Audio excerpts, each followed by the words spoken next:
आज जो है मेन डिस्कशन जो करना चाहते हैं वो करना चाहते हैं MySQL के बारे में। कोई भी ऐप डेवलप करोगे तो आपको MySQL का ज़रूरत पड़ेगा, मतलब एक डेटाबेस का ज़रूरत पड़ेगा। ओके, तो today session is all about MySQL।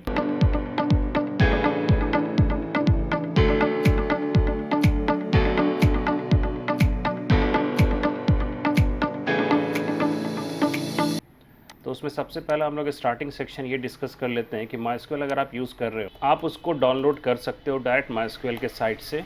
आप MySQL करके सर्च कीजिएगा, डाउनलोड्स ऑप्शन भी आ जाएगा। ठीक है, डाउनलोड्स में भी आप क्लिक अगर करते हो तो उसमें फिर आप नीचे आ जाना।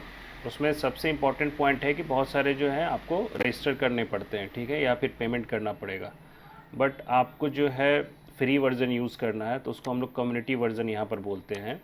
तो ये वाला MySQL कम्युनिटी डाउनलोड जो है इस पर आपको क्लिक करना होगा।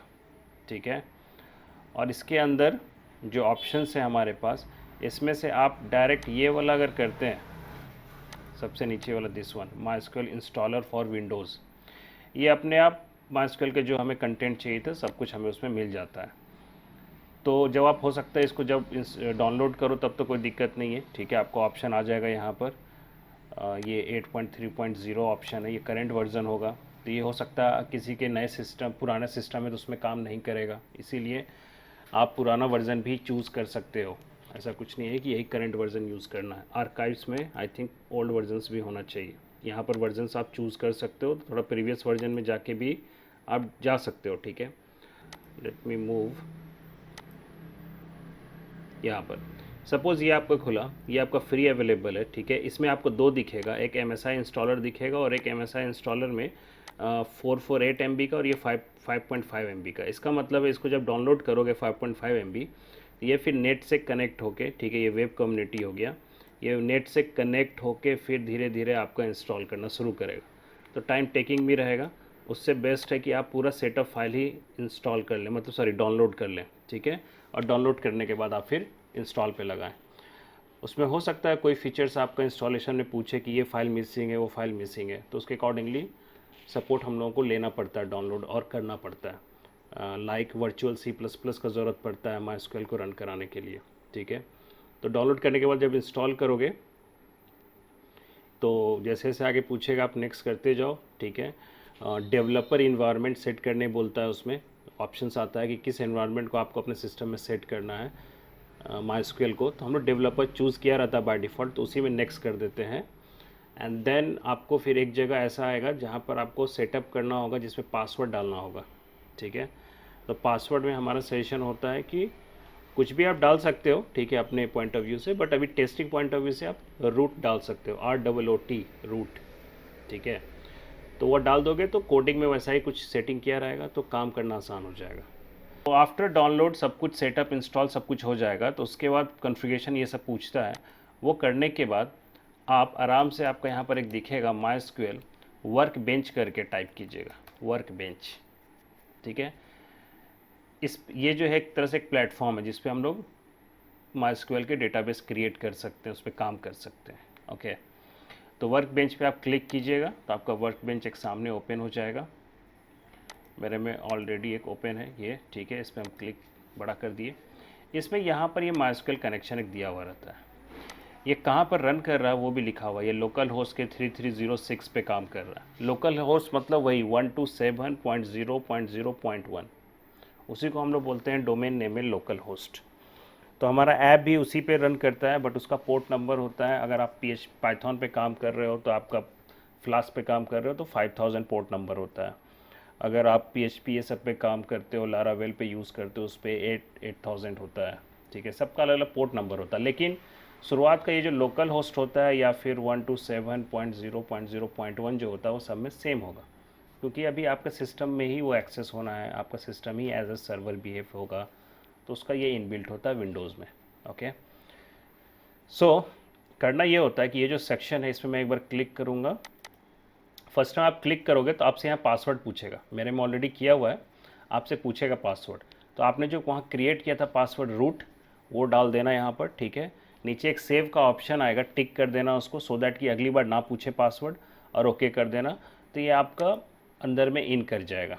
ठीक है, एस्कीमास मतलब होता है डेटाबेस, जिसमें ये पूरा डेटाबेस कुछ बना हुआ है, कुछ पहले से आपको दिखेगा। ओके, हम लोग यहाँ पर नया भी डेटाबेस बनाएंगे और फिर उस पर हम लोग काम करके देखेंगे कि उस पर हम लोग कैसे PHP के थ्रू भी हम लोग कोड, सॉरी पाइथन के थ्रू हम लोग उसमें कोड कर सकते हैं, वो हम लोग देखेंगे इस पर। तो इसमें बहुत सारे window left right up down बहुत सारा खुल जाता है, तो उसको हम लोग ऑफ़ कर देते हैं, क्रॉस का साइन रहता है उससे ऑफ़ कर देते हैं, या व्यू में जाके यहाँ भी पैनल में जाके हाइड कर देते हैं, ठीक है। अदरवाइज सेकेंड इधर एक बार दिखेगा, नीचे बार दिखेगा तो बहुत भरा भरा हो जाता है, तो आप हटा दीजिए वो सब। मेन है आपका ये जो आपको लेफ़्ट साइड में दिख रहा है, इसमें यहाँ पर हम लोग डेटाबेस बनाते हैं, ठीक है। तो अभी जैसे हम लोग को जो प्रोजेक्ट बनाना है, मान लीजिए वो राइड ऑन पे है या कार पूलिंग पे है, ठीक है, जो भी है प्रोजेक्ट जो आपका होता है, कोई भी आप ऐप बनाते हो तो उसका एक डेडिकेटेड डेटाबेस होगा। तो डेटाबेस पहले आपको क्रिएट करना पड़ेगा यहाँ पर। ओके, सो मैं पहले एक डेटाबेस क्रिएट कर रहा हूँ, और how to create a database in MySQL workbench. So उसका ऑप्शन बहुत ही सिंपल है, यहाँ पर बहुत ईजी है। ऊपर में आपको ये सिलेंडर का साइन दिख रहा है, प्लस साइन है, ठीक है। इस पर एक बार आप क्लिक कीजिए, सिंगल क्लिक, आपको न्यू स्कीमास करके लिखेगा। स्कीमा मीन्स होता है आपका डेटाबेस। इसका मैं नाम रख रहा हूँ, तो मैं इसका नाम रख देता हूँ कार पूलिंग या ride on. Okay,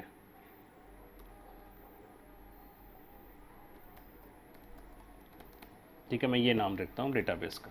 alright, and then नीचे अप्लाई का बटन है, इस पर क्लिक करेंगे, ठीक है। ये क्रिएट हो गया, यहाँ अप्लाई पे क्लिक करेंगे। एक बार और अप्लाई पूछा था, ठीक है, उसका फिनिश पे क्लिक करेंगे, और ये फिर भी ये आपको सामने दिखेगा, लेकिन आप लेफ़्ट साइड में देख सकते हो यहाँ पर कार पूलिंग बन चुका है, ठीक है। आप इसको यहाँ से क्रॉस करके हटा भी सकते हो।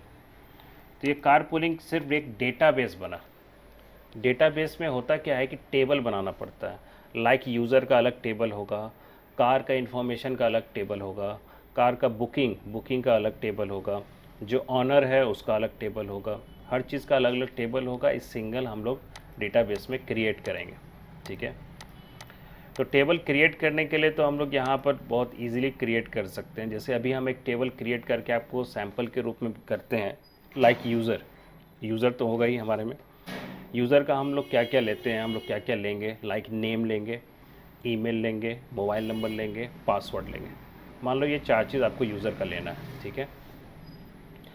तो आप टेबल कैसे क्रिएट होगा, तो सिंपल ये टेबल पे चल जाना, ये कार पूलिंग पे ये जो टेबल है, ठीक है, इस पर राइट क्लिक भी आप करोगे तो क्रिएट टेबल ऑप्शन आ रहा है, क्लिक करना। इसमें न्यू टेबल ऑप्शन ऊपर में आपको दिख रहा है। इसमें आप पहला आप टेबल का नाम रखो यूज़र, ठीक है। यूज़र नाम लिखने के बाद आप टैब प्रेस करोगे तो ये आगे नेक्स्ट बढ़ेगा, फिर टैब प्रेस करोगे और नीचे आएगा, फिर टैब प्रेस करोगे तो ये आगे बढ़ते जाता है। बट आप डायरेक्ट नीचे कॉलम पे क्लिक कर दो यहाँ पर। ओके, यहाँ पर आप डबल क्लिक जैसे ही करोगे तो इसमें एक ID यूज़र बोल के ऑटोमेटिक लिखा हुआ दिखेगा, ठीक है। वो बाय डिफ़ॉल्ट इसने सेट किया है, आप इसको चेंज करो, ठीक है। आपको मन है ID यूज़र रखने का, that is called a column name. तो एक यूज़र का क्या क्या लेना है हम लोगों को नेम लेना है, ईमेल लेना है, मोबाइल नंबर लेना और पासवर्ड, 4 फील्ड लेना है जिसको हम लोग कॉलम भी बोलते हैं। तो यूज़र, तो सबसे पहला नेम लेना है, तो हम यहाँ नेम ही लिख देते हैं उसकी जगह, ठीक है। और डेटा टाइप आप लोग जानते हैं, नंबर अगर होता है उसका डेटा टाइप इंटीजर रखते हैं, ठीक है। पॉइंट में होता है डेसिमल रखते हैं, यहाँ डेट भी होता है, बहुत सारे डेटा टाइप होते हैं, ठीक है। जिसका इसमें से ज़रूरत पड़ेगा हम लोग आगे यूज़ करते जाएंगे। बट सबसे अधिक जो यूज़ पड़ेगा वो है वैरकैर मतलब होता है स्ट्रिंग। जैसे आपका नाम, आपके नाम में बहुत सारे कैरेक्टर होते हैं which is called a string. और ये सब जो देखो, आप अगर ऐप बनाने आए हो, बैठे हो, तो इसका मतलब वी आर एक्सपेक्टिंग कि आप ये सब टर्म किसी न किसी लैंग्वेज में सुने होंगे। स्ट्रिंग टर्म्स हम लोग सुनते हैं C++ में, जावा में, ठीक है, आपका पाइथन में, हर जगह है। तो what is a string? Your name is a string, vehicles number is a string, ठीक है। स्ट्रिंग मतलब सिर्फ कैरेक्टर नहीं होगा, मतलब सिर्फ अल्फ़ाबेट नहीं होगा, नंबर भी हो सकता है combination. Even mobile number is also consider as a string, ठीक है। वाई? क्योंकि मोबाइल नंबर को हमको कैलकुलेट नहीं करना है ना, ठीक है। तो collection of character is called a string. और कैरेक्टर मीन्स कि जितने भी कीबोर्ड्स में आपको सिंबल, अल्फ़ाबेट्स, कैपिटल हो, स्मॉल हो और नंबर 0 to 9, ये सारा एक तरह से कंसिडर होता है एज अ कैरेक्टर, ओके। अब उसी को है कि कैरेक्टर को एज ए नंबर लेना है तो हम लोग फिर उसको नंबर में लेते हैं। अगर कैरेक्टर को एज ए स्ट्रिंग ही लेना है जैसे कि फ़ोन नंबर, तो हम लोग उसको varchar में लेते हैं, ठीक है, डेटाबेस में। तो यहाँ पर एक साइज़ देना पड़ता है, तो let me put size here, एक फिक्स 255 साइज़ देते हैं, ठीक है। और ये प्राइमरी की होता है, डेटाबेस थोड़ा बहुत नॉलेज चाहिए होगा। प्राइमरी की मीन्स होता है यूनिक। हर एक टेबल में एक प्राइमरी की होना चाहिए जिससे आइडेंटिफाई कर पाते हैं रिकॉर्ड को। जैसे कि अब हम नाम कॉल करेंगे आर्यन, सपोज अब आर्यन 2-3 लोग हैं तो 2-3 लोग बोलेगा यस सर। बट वही अगर हम रजिस्ट्रेशन नंबर के हिसाब से बात करेंगे या ईमेल आईडी के हिसाब से बात करेंगे या मोबाइल नंबर के हिसाब से कॉल करेंगे तो डेफिनेटली यूनिक होगा, ठीक है। तो हर टेबल में कोई एक ऐसा फील्ड होता है जिसको हम लोग को की बनाना पड़ता है, which is called a primary की। यहाँ पर बाय डिफ़ॉल्ट प्राइमरी की को इंडिकेट करते हैं पीके से, शॉर्ट में लिखा हुआ है। तो ये सबको टाइप करना पड़ता था, ठीक है। बट यहाँ पर क्या ऐसे क्लिक करोगे ये आपके लिए टेबल बना देगा, ओके। तो मैं यहाँ पर क्या कर रहा हूँ, इसको प्राइमरी की नहीं रख रहा हूँ, इसलिए मैंने यहाँ से पीके हटा दिया है, ठीक है। मैं नेक्स्ट लेता हूँ यहाँ पर ईमेल, कोई स्पेस नहीं होना चाहिए, ठीक है। कोई भी कहीं भी वेरिएबल में स्पेस नहीं होगा भी तो अंडरस्कोर लगा दो, लेकिन स्पेस नहीं। बाय डिफ़ॉल्ट varchar ही आता है, इसमें 45 लिखा हुआ आ रहा है, लेकिन ईमेल आईडी है तो थोड़ा अधिक साइज़ का रखिए, 255 इज़ गुड एनफ। इसको हम प्राइमरी की बनाना चाहते हैं। हम चाहते हैं कि ईमेल जो वो यूनिक हो, ठीक है, वो प्राइमरी की हो। तो हमारा ईमेल प्राइमरी की होने से क्या होगा कि कोई डुप्लीकेट ईमेल की नहीं डालेगा, ठीक है। ईमेल अगर डाल रहा होगा तुरंत आ जाएगा मैसेज कि ये ऑलरेडी ये है आपका रजिस्टर्ड है, दूसरा आप डालिए, एरर आ जाता है, ठीक है। तो ये अब प्राइमरी की हो गया, ठीक है। इसके बेसिस पे वी कैन सर्च, आगे सारा काम इसी के बेसिस पे करेंगे। कौन बंदा लॉगिन है, सब कुछ रिट्रीव इसी ईमेल के बेसिस पे कर सकते हैं। Next thing is mobile.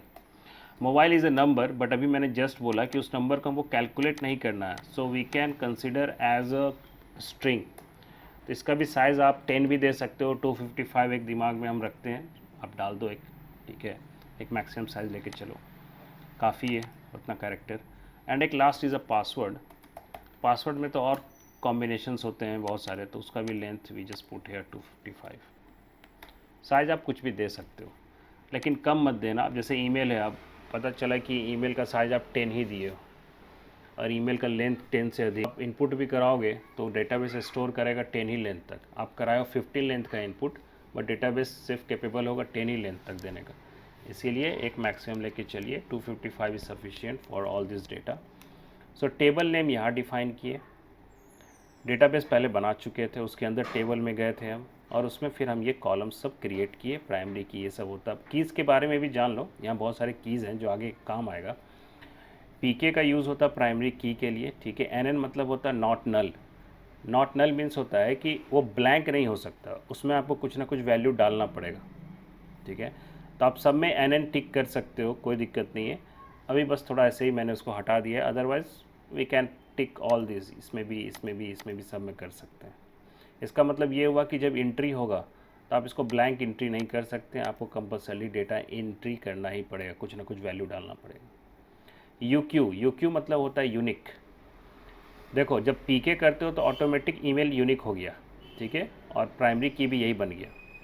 But बहुत सारे ऐसे टेबल होते हैं जैसे आप चाहते हो कि नहीं इसमें पास मोबाइल जो है प्राइमरी की नहीं हो बट यूनिक हो। यूनिक मतलब मोबाइल नंबर किसी का रिपीट ना हो, ओके। तो इसके लिए हम यूक्यू यूज़ करके इस पर टिक कर सकते हैं, तो इट मीन्स कि ये अब डुप्लीकेट नहीं लेगा वैल्यू, ठीक है। तो डिपेंड करता है आप क्या प्रोजेक्ट बना रहे हो, उसमें आप यूक्यू चूज़ कर सकते हो। इस तरह से बहुत सारे ऑप्शन से इस बाइनरी कॉलम, ठीक है, बाइनरी वैल्यूज़ भी होता है, उसका आपको ज़रूरत नहीं है। अनसाइंड डेटा टाइप भी होता है, अनसाइंड मतलब होता है सिर्फ पॉजिटिव वैल्यू लेगा, तो इस सब का आपको ज़्यादा यूज़ नहीं आएगा। इसमें से आपको सबसे ज़्यादा यूज़ आएगा एआई का यूज़ करेंगे हम लोग आगे। AI is all about auto increment, ठीक है, ये यूज़ करेंगे आगे। जैसे लाइक आधार कार्ड नंबर जनरेट करना है तो ऑटोमेटिक होना चाहिए कि लास्ट में 1 है तो अगले का 2 होना चाहिए, अगला का 3, अगला का 4, इस तरह करके ऑटोमेटिक जनरेट होता रहे, ठीक है। तो ये हम लोग जैसे रजिस्ट्रेशन नंबर, आपके कॉलेज में आप रजिस्टर्ड होते हो ना, तो एक का 21 है तो अगले का 22 होगा, अगला 23 होगा, 24 होगा। तो वो जो मिलता है हमको 21, 22, 23, वो ऑटो इंक्रीमेंट से मिलता है। वो मैं किसी और टेबल में यूज़ करूँगा, आगे प्रोजेक्ट में इसका यूज़ करते हैं हम लोग, ठीक है। लाइक कार्ड नंबर जनरेट करना है, रजिस्ट्रेशन नंबर, तो AI यूज़ कर लेंगे। AI ऑटोमेटिक 1 2 3 जब भी नया एंट्री होगा वैल्यू इंक्रीमेंट आएगा, तो ये यूनिक हो जाता है ऑटोमेटिक। ठीक है, बस इस तरह से we can try. And then default value भी होता है, किसी किसी में हमको पहले से वैल्यू बाय डिफ़ॉल्ट पुट करना है। लाइक मोबाइल में आपको 0 पुट करना है कि नहीं पहले से 0 रहे, ठीक है, बाद में कुछ आए, लेकिन अगर कुछ नहीं आया तो 0 उसमें डाल दें। तो आप यहाँ पर 0 वैल्यू पुट कर सकते हो इस केस में जब डेटा इंसर्ट होगा, और मोबाइल में अगर आप कोई वैल्यू नहीं डाले हो तो वहाँ पर 0 ले लेगा। बट ऑब्वियस बात है अभी हमको उसका ज़रूरत नहीं है, हम लोग तो डेटा सबमिट कराएंगे। यूज़र जब साइनअप करेगा तो यहाँ पर डेटा इंसर्ट होगा, लेकिन अभी हम लोग साइनअप नहीं कराना है। अभी हम लोग को टेस्ट करके देखना है कि ये तो क्रिएट हो गया, ठीक है, अभी क्रिएट नहीं हुआ एक्चुअली, अभी बस हम बनाए हैं। नीचे में अप्लाई बटन है, इस पर जब क्लिक करेंगे तब ये क्वेरीज पूरा लिखा हुआ आ रहा है। ठीक है, यही क्वेरी हम लोग को नहीं लिखना पड़ा, हम लोग बस क्लिक किए, टिक किए। ठीक है, ये अपने आप क्वेरी लिख दिया। अब आप अप्लाई पे क्लिक कीजिएगा। ठीक है, उसके बाद यहाँ फिनिश कर दीजिए। अब आप इसको क्लोज़ कर सकते हैं ऊपर से यहाँ से। ठीक है, और आप यहाँ पर लेफ़्ट साइड में जा सकते हैं, कार पूलिंग के अंदर टेबल्स में आपको यहाँ यूज़र नाम का मिल जाएगा। आप इस पर क्लिक करोगे ऐसे तो नीचे में इस तरह से ऑप्शन आने लगेगा, जिसमें अभी तक हम लोग कुछ नहीं डाले हैं, तो बाय डिफ़ॉल्ट इसमें नल जैसा लिखा हुआ दिख रहा है, क्योंकि अभी तक कोई डेटा इसमें इंसर्ट नहीं हुआ। तो इस तरह से you can create a table. आपको टेबल बनाओगे, डेटाबेस बनाओगे, तब तो आगे काम करोगे। ठीक है, अब कल को अगला टेबल बनाना पड़े कार पूलिंग में, लाइक ऑनर का, कार का, ठीक है, तो इसी टेबल पर राइट क्लिक करके आप दूसरा क्रिएट टेबल कीजिए, तो अगला टेबल इसी के अंदर बनेगा। अब ऐसा नहीं कि अलग डेटाबेस बना लेना, ठीक है, इसी डेटाबेस में हमको 5-10 टेबल बनाना है, तो ऐसे ही क्रिएट टेबल करके बनाना होगा जैसे जैसे हम लोग का प्रोजेक्ट आगे बढ़ता है।